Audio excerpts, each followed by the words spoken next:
ආයුබෝවන් ඔබ එක්වන්නේ ජාතික රූපවාහිනී දිවාපුවත් විකාශය සමගින් මම සංජීවනී නවලගේ මුලින්ම ප්‍රවෘත්ති ශීර්ෂ පාඨ ප්‍රහාර හමුවේ යටත් නොවන බව යුක්‍රේන ජනාධිපති පවසයි. ඉදිරි සතියට ප්‍රමාණවත් පරිදි සියලු ඉන්ධන ඇතැයි බලශක්ති අමාත්‍යාංශය කියා සිටී. සියලු පළාත් සමානව සංවර්ධනය වන යුගයක් මීට පෙර නොතිබුණු බව අගමැති කියා සිටී. ගොවින්ට අවශ්‍ය සියලු කාබනික ඝන හා දීර්ඝ පොහොර ලබා දීමේ වැඩපිළිවෙලක් ක්‍රියාවට නැංවේ. මාර්තු මුල් සතියේදී වර්ෂාපතනයේ වැඩිවීමක්. ප්‍රහාර හමුවේ යටත් නොවන බව යුක්‍රේන ජනාධිපති රොදමීර් සෙලෙන්ස්කි පවසනවා. රට ආරක්ෂා කිරීම සඳහා සටන් වදින බවයි ඔහු කියා සිටියේ. යුක්‍රේනයට ඇතුළු වූ රුසියානු හමුදා වේගයෙන් රට තුළට පැමිණෙමින් තිබෙනවා. එයට විරුද්ධව සටන් කරන බවයි සෙලෙන්ස්කි කියා සිටියේ. යුක්‍රේනයේ ආක්‍රමණයට රුසියාව යොදාගත් බට පිරිස 1,50,000කට අධිකයි. ඊට අඩක් හෝ වැඩි සංඛ්‍යාවක් යුක්‍රේනයට ඇතුළු වී ඇති බවයි ඇමරිකාව පවසන්නේ.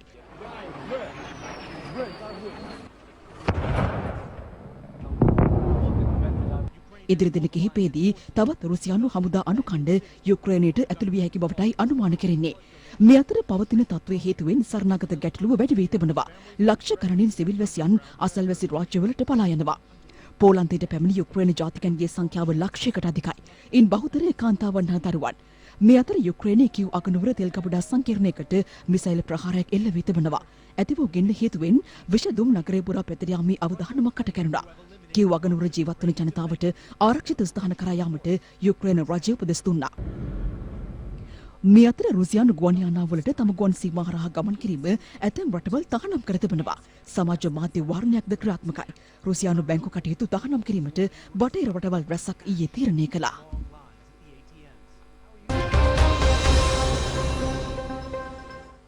ඉදිරි සතියට ප්‍රමාණවත් පරිදි සියලු ඉන්ධන වර්ග රට තුළ පවතින බව බලශක්ති අමාත්‍යාංශය පවසනවා. එහි මාධ්‍ය ප්‍රකාශක චමින්ද හෙට්ටිආරච්චි මහතාගෙන් අප කළ විමසීමකදී සඳහන් කළේ ඉන්ධන බෙදා හැරීමේදී පවතින යම් ප්‍රමාදයක් නිසා ඇතැම් ප්‍රදේශවල හිඟයක් මතුවී ඇති බවයි.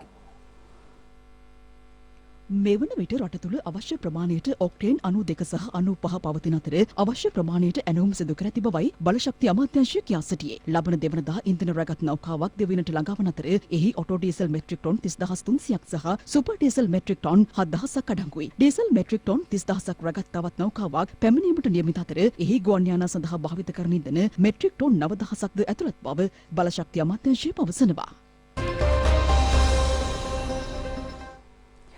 පළාතකට සීමා නොවී මුළු ශ්‍රී ලංකාවම එක හා සමානව සංවර්ධනය වන මෙවන් යුගයක් මින් පෙර නොතිබුණු බව අග්‍රාමාත්‍ය මහින්ද රාජපක්ෂ මැතිතුමා පවසනවා.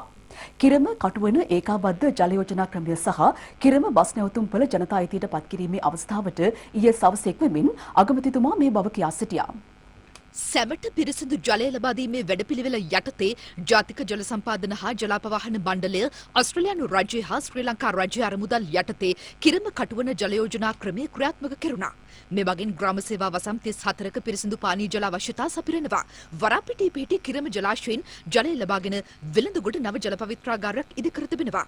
එමගින් පිරිසිදු පානීය ජලය හිමිවන පිරිස 26000කට අධිකයි. වලස්මුල්ල කිරම කටුවන සහ මිද්දිනිය මාර්ගයේ කිලෝමීටර් 24ක් දුරට ජලනල එලා පානීය ජල ගැටලුව වැඩි ප්‍රතිශතයකින් සපුරාලීමට මෙමගින් හැකිවනවා. මේ අතර රුපියල් මිලියන 40ක් පමණ වැය කරමින් වැඩ නිම කළ කිරම බස් නැවතුම්පළ ජනතා අයිතියට පත් කිරීමද අග්‍රාමාත්‍යතුමා අතින් සිදු කෙරුණා. මෙහි ඉදිකිරීම ආරම්භ කෙරුණේ මහින්ද චින්තන පුරනැගම ව්‍යාපෘති යටතේ. එහෙත් යහපාලන ආණ්ඩුව මෙහි ඉදිකිරීම සම්පූර්ණයෙන් නවතා දමා තිබුණා. නව ආණ්ඩුව බලයට පත්වීමත් සමග බස් නැවතුම්පළෙහි වැඩ නිම කෙරුණා. ඒ කඩකාමර 6කින්ද සමන්විතයි. පෞගිය ආණ්ඩුව කාලෙම මම හිතන්නේ මේ පළාත් විසිබිච්ච සංවර්ධනය ඇන හිටියා. මේ ප්‍රදේශයේ විතරක් නෙවෙයි මුළු රටේම සංවර්ධන කටයුතු ඇන හිටලා තිබුණා. අපි ආරම්භ කරපු සංවර්ධනය අතරමඟ නැවතුණා. අපෙන් පලි ගන්න හිතාගෙන නැවැත්තුවා. කිසිම දෙයක් කරේ නැහැ. නුත් ඒක කාගෙන්ද පලිගත්තේ? මේ හම්බන්තොට දිස්ත්‍රික්කයේ ජනතාවගෙන්, ගොන්රාගල දිස්ත්‍රික්කයේ ජනතාවගෙන්, එහෙම නැත්නම් මේ ප්‍රදේශයේ රට පුරා හිටපු අපේ ජනතාවගෙන් පලි ගැනීම තමයි අවසානයේදී සිදු වුණේ. මේ ආණ්ඩුව ආපු දවසේ ඉඳලා ගෝඨාභය රාජපක්ෂ මැතිතුමාගේ රට සංවර්ධනය කරා ගමන් කෙරුවා. ඒක පළාතකට සීමා වෙන්නේ නැතුව මුළු ලංකාවේ මේක හා සමානව මේ සංවර්ධන වැඩපිළිවෙල ක්‍රියාත්මක වුණා. මේ රටේ තරුණ පරපුරට රැකිරක්ෂා අවශ්‍යතාවය ඇති කරන්න නම් රට තුල සංවර්ධනයක් ඇති වෙන්න ඕන. එමනම් අපි ඒකට මුල් තැන දීලා සංවර්ධන අර්මාන්ත ඇති කරගෙන අපි ඉදිරියට ගමන් කරනවා කියන එක අපි මතක් කරනවා. ප්‍රශ්න තියෙනවා. මේ ප්‍රශ්න වලින් ගැලවිලා යන්න අපි සූදානම් නැහැ. දැන් මේ විදුලිය කපනවා. අපි උමාවේ කිලෝමීටර 20ක් පමණ උමගක් හදලා වැලි මඩ ඉඳලා ඇල්ලටවත් උමගක් හදලා වතුර ගෙනල්ලා පොළොව යට විදුලිය නිෂ්පාදනය කිරීමේ විදුලි බලාගාරයක් හදලා 2015 නොවැම්බර් මාසේ වෙනකොට විදුලිය දෙන්න මෙගාවට් 120ක විදුලි බල ධාරිතාවක් දෙන්න සැලසුම් කළා. යහපාලන ආණ්ඩුව නැවැත්තුවා. ආමත් අපට අවසන් කරගන්න බැරුව තියෙනවා. අපි බලාපොරොත්තු වෙනවා මැයි මාසේ වෙනකොට විදුලිය උත්පාදනය කරන්න. එතකොට මේ ලයිට් කපන්න වෙන්නේ නැහැ. ඒවා නොකරපු නිසා තමයි මේ තමුන්නාන්සලා අද පැය ගණන් ලයිට් නැතුව අන්ධකාරයේ ඉන්න හදන්නේ. ඒවා කරපු අය අද පෙළපාලියන ඒක තමයි කනගාටුව. මේ වසංගතයක් මේ ලෝකෙම ගිලගෙන තිබූ කාලයක්. ඒ නිසා මුළු ලෝකයේම විශාල උද්දමනයක් නැත්තම් මිල අධික වීමක් සිද්ධ වෙමින් තිබෙනවා. අපට ආනයනය කරන්න වෙන භාණ්ඩයක. අපි කල යුතුව තිබුණේ පසුගිය දීර්ඝ කාලේ අපේ ගරු මහින්ද රාජපක්ෂ අගමැතිතුමා ජනාධිපතිතුමා මඟ පෙන්වූ ආකාරයට ආනයනය අඩු කරන දේශීය නිෂ්පාදනය. කාතකින් හොඳයි අභියෝගය. අද අපි ජයගත්තා. ලෝකයේ අභියෝගයට මුහුණ දී ජයගත්තු රටවල් අතර එක රටක් හැටියට ලංකාවේ නම අද බබලමින් තිබෙන. මේ අපි ඉදිරියට යන්නේ වඩාත් වාසනාවන්ත වූ අනාගතයකට එළමෙන්නයි. අමාත්‍ය නාමල් රාජපක්ෂ රාජ්‍ය අමාත්‍ය සනත් නිශාන්ත යන මහත්වරුන් ඇතුළු පිරිසක් මේ අවස්ථාවට එක්ව සිටියා. උක්කිලෝවක මිල වැඩි කරන ලෙස ඉල්ලා සෙවනගල උග්ගොවින්ගෙන් බලධාරීන්ට යෝජනාවක් ලැබී තිබෙනවා. එහෙත් සෙවනගල සීනි සමාගමේ පාලන අධිකාරී පවසන්නේ දැනට පවතින තත්ත්වය නිසා මිල වැඩි කිරීමක් සිදු කළ නොහැකි බවයි. ඔක්ටෝන් එකක මිල රුපියල් 2000කින් වැඩි කරන තුරු සෙවනගල ලංකා සීනි සමාගමට තම අසුරු ලබා නොදෙන බවට සෙවනගල ගොවිසෙත ඒකාබද්ධ උග්ගොවි බල මණ්ඩලය පසුගියදා මාධ්‍ය හමුවක් ඇඳවමින් ප්‍රකාශ කළා. අපි පාලන අධිකාරියට දැනුම් දුන්නා. අපි ඉල්ලුවේ උක් කිලෝ එකකට රුපියල් 2ක් වෙන්න වැඩි කරන්න කියලා. නමුත් ඒකට අපිට 750ක් වැඩි කරලා තියෙනවා උක් කිලෝ එකකට. ඒකෙන් සෑහීමකටපත් වෙන්න බෑ කියලා අපේ ගොවි ජනතාවද ඒකමතිකව තීරණය කළා තියෙනවා. 95% පමණ ගොවි ජනතාව උක් නිලීම් බැහැර වෙලා ඉන්නේ. මේක ලැබෙන්නේ නැත්නම් ගොවියෝ තීරණය කළා තියෙනවා විශාල ප්‍රමාණයක් උක්ක ගයෙන් බැහැර වෙන්න. රාජ්‍ය මාධ්‍ය ජානක වක්කුඹර මහතාද මෙම ගැටලුව පිළිබඳ අදහස් පළ කළා. ඔහු ප්‍රකාශ කළේ ජනාධිපති ගෝඨාභය රාජපක්ෂ මැතිතුමා 2019 වසරේදී ජනාධිපති ධුරයට පත්වීමත් සමග 2020 වසරේම පැලවත්ත සහ සෙවනගල ගොවීන්ගේ උක් වගාවන් සඳහා ටොන් එකක මිල රුපියල් 500කින් වැඩි කළ බවයි. 2021 වර්ෂයේදී රුපියල් 250ක් සහ 2022 වසරේ ජනවාරි මාසයේ සිට රුපියල් 500ක මිල වැඩි කිරීමක් සිදු කර තිබෙනවා. ඒ අනුව මේ වසර දෙක තුළ රුපියල් 1250කින් මිල වැඩි කර ඇති බවයි රාජ්‍ය අමාත්‍යවරයා ප්‍රකාශ කළේ. 2015 ඉඳන් 2020 දක්වා රුපියල් ඔක්කොම මිල වැඩි කිරීමක් කළා තිබුණේ නැහැ පහුගිය කාලේ. සෙවනගලත් උග්ගේ විශාල පිරිසක් මේ වෙනකොට තමන්ගේ උක් වගාව සෙවනගල කර්මාන්තශාලාවට ලබලා දෙනවා. යම් කිසි පිරිසක් ඒක මදි කියලා මාවත් ඇහිලා හම්බුණා. මම එයාට කරුණු පැහැදිලි කරලා පෙන්නුවා. උක් මිල වැඩි කරන්න මේ අවස්ථාවේදී ගියොත් නැවතවරක් මේ සීනි කර්මාන්තශාලා වහන තත්ත්වයටපත් වෙනවා.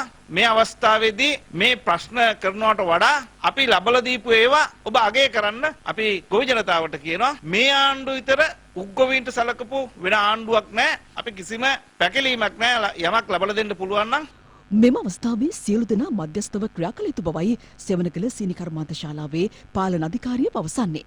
ඉතින් මේ හැමෝම මේ අවස්ථාවේදී මධ්‍යස්ථව හිතලා බලලා මේ වර්ජනය අත්හැරලා අස්වැන්න නෙලීම ආරම්භ කළ යුතුයි කියලා අපි ඒ ගොවි සංවිධානයේ නියෝජිත මහත්වරුන්ගෙන් ඉල්ලීමක් කරනවා. මන්ද මේ මෑත කාලේ විශාල දියුණුවක් ලබාපු මේ ආයතනය කඩාකප්පල්කාරී ලෙස නිෂ්පාදන ක්‍රියාවලිය අඩාල කළා. මේ ගෙනියන වැඩපිළිවෙලේ අපිට පූර්ව ආදර්ශ තියෙනවා අපේම රටේ කන්තලයට උනේ මොකද්ද කියලා. කන්තලේ තවමත් දි รา පත් වෙමින් පවතිනවා. ඒ නිසා මේ වන විට පැල්වත් ආයතනය උග්ගස් නෙලීම ආරම්භ කරලා තියෙනවා. ඇතිමලේ ආයතනය උග්ගස් නෙලීම ආරම්භ කරලා තියෙනවා. ඒ වගේම හිඟුරාන ආයතනය උග්ගස් නෙලීම ආරම්භ කරලා තියෙනවා. ඒ ආයතනවල 7-5ක්වත් වැඩි කරලා නැහැ. අපේ ආයතනය අපි ඒක වැඩි කරලා තියෙනවා. රජයක් හැටියට අපිට වගකීමක් තියෙනවා. මේ ගොවීන් ආරක්ෂා කර ගැනීම, මේ ගොවීන්ගේ සුබ සාධනය, ඔවුන්ගේ ආර්ථික තත්ත්වය දියුණු කිරීම පාලන අධිකාරියක් හැටියට අපි පිළිඅරගෙන තියෙනවා. ගොවීන්ට අවශ්‍ය සියලු කාබනික ඝන හා දියර පොහොර ලබා දීමේ වැඩපිළිවෙලක් රජය ක්‍රියාත්මක කර ඇතැයි රාජ්‍ය අමාත්‍ය ශෂීන්ද්‍ර රාජපක්ෂ මහතා පවසනවා. වැල්ලවාය ප්‍රදේශයේ පැවති උත්සවයකට එක්වමින් රාජ්‍ය අමාත්‍යවරයා මේ බව ප්‍රකාශ කළා. අපි කෘෂිකර්ම අමාත්‍යාංශය හරහා පහුගිය මහකන්නයේදී කාබනික පොහොර රටේ ජනතාවට අවශ්‍ය ප්‍රමාණයට අපි ලබා දුන්නා. නමුත් අපි පිළිගන්නවා යම් යම් අඩුපාඩුකම් තිබුණා කියලා. ඒ සියල්ල මගහරවා ගනිමින් සාර්ථක වැඩපිළිවෙලක් අවශ්‍ය සියලුම කාබනික පොහොරයන් ඝන පොහොර, දියර පොහොර දෙවර්ගයම පොහොර සහනාධාරය ලබන ගොවියන්ට ලබා දෙන්න අපි මෙවර වැඩපිළිවෙලක් ක්‍රියාත්මක කරනවා. විශේෂයෙන්ම කියන්න ඕනේ ගොවි ජනතාවට මේ කොම්පෝස්ට් පොහොරත් එක්ක කරන පාරම්පරික පැරණි විදිහ නෙමෙයි කාබනික වගාව කියන්නේ. ඒ වගේම හුඟ දෙනෙක්ගේ ගැටලුවක් තමයි කෘමිනාශක, වල්නාශක සහ ආදීන් පිළිබඳව. පැහැදිලිව කිව යුතුයි රජයක් හැටියට අපි කිසිම වෙලාවක වසවිස අඩාංගු රසායනික පොහොරයන් ලංකාවට ආනයනය කරන්න මැදිහත් වුණේ නැහැ. යම් තහනමක් තිබුණා නම් ඒ තහනම අපි ඉවත් කරලා තියෙන්නේ. පෞද්ගලික අංශය විසින් මේ සියල්ල මේ මාසෙ වෙනකොට සතිය වෙනකොට අවශ්‍ය වෙලාවට ආනයනය කරන්න ඒ අයට වගකීම් බැවරලා තියෙනවා. දිවයිනේ ගොවි මහතුන් බහුතරයක් කාබනික පොහොර පාවිච්චි කරමින් වගාව සිදු කරන අතර මේ වන විට සාර්ථක අස්වැන්නක් ලබාගෙන තිබෙනවා.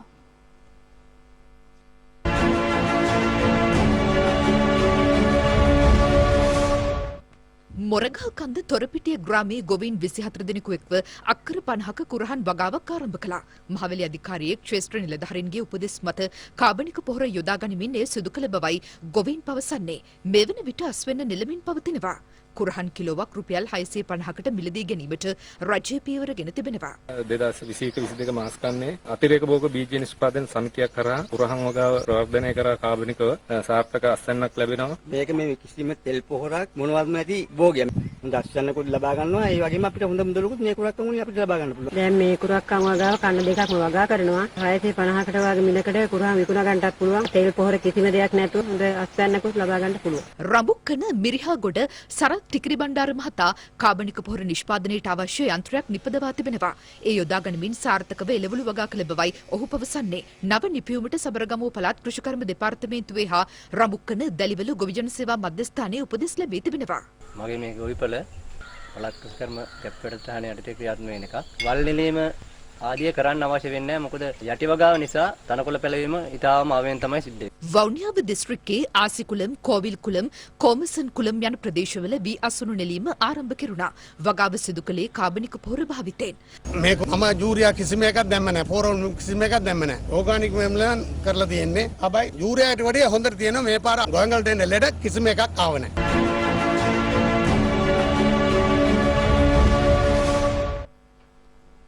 සූදානම කෙටි විරාමයකට. තාත්තේ තදීමනා යළිත් දිවා පුවත් අවධානය තවත් දේශීය පුවත් වෙත. මාර්තු මුල් සතිය තුළ වර්ෂාපතනයේ වැඩිවීමක් අපේක්ෂා කළ හැකි බව කාලගුණ විද්‍යා දෙපාර්තමේන්තුව පවසනවා. ඒ දිවයිනට ගිනිකුණ දෙසින් පහළ වායුගෝලයේ කැළඹිලි ස්වභාවය හේතුවෙන් බවයි කාලගුණ විද්‍යා දෙපාර්තමේන්තුවේ අධ්‍යක්ෂ ජෙනරාල් අතුල කරුණානායක මහතා කියා සිටින්නේ. මාර්තු මුල් සතිය තුළදී විශේෂයෙන්ම දිවයින ආශ්‍රිතව දිවයිනට ගිනිකොන දිශාවේ සාමාන්‍යයෙන් පහළ වායුගෝලයේ කැළඹෙන ස්වභාවයක් ඉස්මතු වෙන බව. එතකොට මේකේ වක්‍ර බලපෑම හේතු කොටගෙන නැවත වරක් මේ දිවයින ආශ්‍රිත වර්ෂාපතනයේ වැඩිවීමක් අපි අපේක්ෂා කරනවා. මේ වර්ෂාපතනයේ බලපෑමක් පෙන්වන්නේ උතුරු මැද නැගෙනහිර ඌව හම්බන්තොට මාතලේ වගේ දිස්ත්‍රික්ක වලට. ඊට අමතරව සවස් යාම වෙනකොට දිවයිනේ නිතිදිග කොටසේ විශේෂයෙන්ම බස්නාහිර, සබරගමු, දකුණු, මධ්‍යම වගේ පළාත්වල වැසි හෝ ගිගුරුන් සහිත වැසි තත්ත්වයන් නිර්මාණය වීමේ හැකියාවක් තියෙනවා. එඩරු ශාක බීජ වලින් ජෛව කාබනික ඉන්ධන නිපදවීමට වෛද්‍යවරයෙකු සමත් වී තිබෙනවා. මීට වසර 15කට පෙර ඔහු විසින් කරන ලද පරීක්ෂණයක ප්‍රතිඵලයක් ලෙස එය නිපදවනු ලැබුවා. පර්යේෂණය සිදු කර ඇත්තේ අනුරාධපුර ශික්ෂණ රෝහලේ අධ්‍යක්ෂ වෛද්‍ය දුලාන් සමරවීර මහතායි. බයෝඩීසල් නිෂ්පාදනය කරන්නේ තෙල් එඬරු හා වැට එඬරු මිශ්‍රණයකින්. නිෂ්පාදන ක්‍රියාවලිය අතුරු ප්‍රතිඵලයක් ලෙස ග්ලිසරින් ලැබෙනවා. ඒවා රූපලාවන්‍ය කටයුතු සඳහා භාවිත කළ හැකි. බයෝඩීසල් වල ඉන්ධන කාර්යක්ෂමතාව සාමාන්‍ය ඩීසල් වලට වඩා 20%කින් පමණ වැඩි. මේවා ධාවනය සඳහා යොදා ගන්නා විට පරිසරයට මුදා හැරෙන කාබන් ඩයොක්සයිඩ් ප්‍රමාණයද අවම වෙනවා. තෙල් අර්බුදයට පිළියමක් ලෙස මේ යොදාගත හැකි බවයි වෛද්‍ය දුලාන් සමරවීර මහතා කියා සිටියේ. නිෂ්පාදන ක්‍රියාවලිය නිරීක්ෂණය කිරීමට අමාත්‍ය සෙම් චන්ද්‍රසේන මහතාද ඊයේ එක් වුණා. දැන් තවත් දේශීය පුවත් කිහිපයක් ලුහුඬින්. ශාන්ත මරියා කන්‍යාරාමේ ලෙනසි අපරැක්ක දියණිය විසින් රචිත සිරිමල් සහ කුරුළු පැටියා කෘතිය දුරට වැඩීම ඊයේ සිදු කෙරුණා. ඒ රටක් කොටින පුතෙක් දුවෙක් රටක් කොටින පොතක් ලිවීම සංකල්පයට අනුවයි. එම අවස්ථාවට ජනමාධ්‍ය අමාත්‍ය ඩලස් අල්හා පෙරමු මහතාද එක්ව සිටියා. ආචාර්ය තෙරේසා ජයවර්ධන විසින් රචිත ව්‍යවසායිකත්වයට නව ප්‍රවේශයක් මෙන් කෘතිය එළිදැක්වීම පසුගියදා සිදු කෙරුණා. අමාත්‍ය සරත් වීරසේකර, ආරක්ෂක ලේකම් ජෙනරාල් කමල් ගුණරත්න, ශ්‍රී ලංකා රූපවාහිනී සංස්ථාවේ සභාපති සොනාල ගුණවර්ධන යන මහතුරුන් ඇතුළු පිරිසක් මේ අවස්ථාවට එක්ව සිටියා. පසුගියදා නෝටන් බ්‍රීච් විදුලිපුර තේවත්තක තිබී මියගිය කඳුකර කොටියෙකුගේ සිරුරක් සොයාගනු ලැබුවා. එම කොටියා කිසියම් පිරිසක් ඝාතනය කර ඇතැයි විමර්ශනවලදී හෙළි වී තිබෙනවා. කොටියාගේ සිරුර හැටන් දිසා අධිකරණයේ වැඩබලන මහේස්ත්‍රාත්වරයා හමුවට ඉදිරිපත් කර පශ්චාත් මරණ පරීක්ෂණය සඳහා පේරාදෙණිය පශු වෛද්‍ය පීඨයට යොමු කෙරුණා. කොළොන්නාව මීතුටමුල්ල ප්‍රදේශයේදී හෙරොයින් මත්කුඩු සමග අත්අඩංගුවට ගත් පුද්ගලයෙකුගෙන් කළ ප්‍රශ්න කිරීමවලදී තවත් සොරකම් ගණනාවක් පිළිබඳ තොරතුරු හෙළි කරගෙන තිබෙනවා. මෙහිදී ත්‍රිරෝද රථ 3ක් අත්අඩංගුවට කෙරුණා. විරාමයකින් අනතුරුව විදෙස්පුවත් බලාපොරොත්තු වන්න. තාත්තේ සංවර්ධන ලොතරැය. ඔබ යලිත් දිවා පුවත් සමගින් පළමු අවධානය විදෙස්පුවතකට. ඇෆ්ගනිස්තානයේ පෝලියෝ ප්‍රතිශක්තිකරණ වැඩසටහන්වල යෙදුණු සෞඛ්‍ය සේවකයින් 8 දෙනෙකු ඊයේ දිනේදී ඝාතනය කර ඇතැයි විදෙස් මාධ්‍ය පවසනවා. ප්‍රාන්ත දෙකක සිදු වූ වෙඩි තැබීමේ සිදුවීම් 4කදී මෙම ඝාතන සිදු වී ඇති බවයි වාර්තා වන්නේ. ඇෆ්ගනිස්තානයේ තලිබාන් පාලනයට යටත්වීමෙන් පසු එරට සෞඛ්‍ය ශේෂ්ත්‍ර ඇති වූ බිඳවැටීමත් සමග ලෝක සෞඛ්‍ය සංවිධානය හා යුනිසෙෆ් ආයතනයකව මෙම පෝලියෝ එන්නත් කරන ව්‍යාපාරය නොවැම්බර් මාසයේදී ආරම්භ කර තිබෙනවා. රට තුළ ජීවත් වන මිලියන 3කට අධික ළමුන් පෝලියෝ රෝගයෙන් ආරක්ෂා කිරීම එහි අරමුණයි.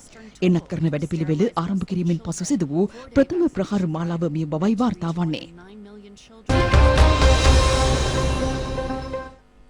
දැන් ක්‍රීඩා පුවතක්.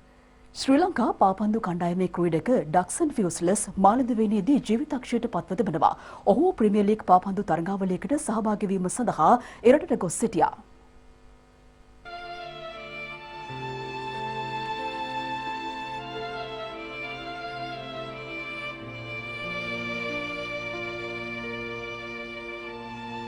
ඩක්සන් පියුස්ලස් ශ්‍රී ලංකා පාපන්දු කණ්ඩායමේ ඉදිරි පෙළ ආරක්ෂක ක්‍රීඩකයෙක් ලෙසයි ක්‍රීඩා කළේ. ඔහු වසර 10ක පමණ කාලයක් ශ්‍රී ලංකා පාපන්දු කණ්ඩායම නියෝජනය කළා. ඊයේ රාත්‍රියේදී ඩක්සන් මිය ගොස් තිබුණේ මාලදිවයිනේ ඔහු වාසය කළ මහල් නිවාසයේදී. 31 වැනි වියෙහි පසු ඩක්සන් පියුස්ලස් ජීවිතක්ෂයට පත් වූ හේතුව මෙතෙක් ප්‍රකාශයට පත් කර නැහැ. කෙසේ වුවද මෙය සියදිවි නසා ගැනීමක් බවටයි සැක පළ කෙරෙන්නේ. ශ්‍රී ලංකා පාපන්දු සම්මේලනයේ ෆේස්බුක් පිටුවේ සඳහන් කර ඇත්තේ ශ්‍රී ලංකාව සතු විශිෂ්ටතම පාපන්දු ක්‍රීඩකයෙකුගේ මිය යෑම මෙරට පාපන්දු කණ්ඩායමට දැඩි බලපෑමක් එල්ල කරන බවයි.